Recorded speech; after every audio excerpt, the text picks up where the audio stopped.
Hi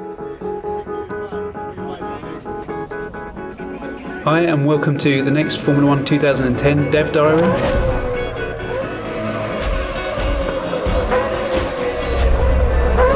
It's about making the most authentic experience possible, and it's also about making the car handling predictable and consistent.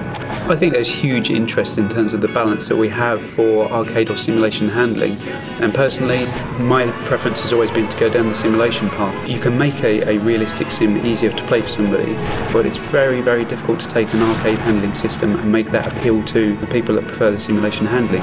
Yeah, well, I'm the Brawn test and reserve driver from 2009. Part of that job is developing the simulator as well. We've had access to the teams, to the engineers, to the drivers. So what I do is try and bounce my level of expectation off Ant, who gives us a lot of feedback week by week.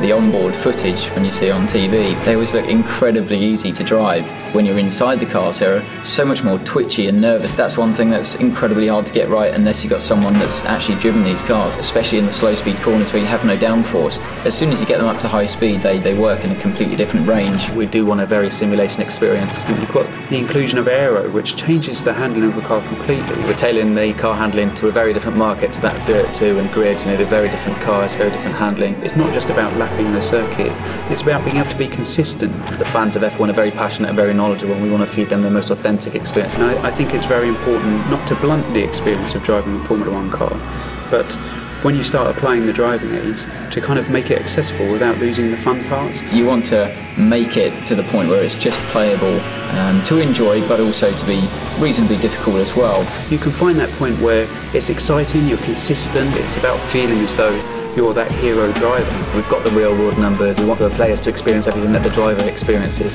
From the real car to the computer game, it's very realistic. Handling is key in Formula 1.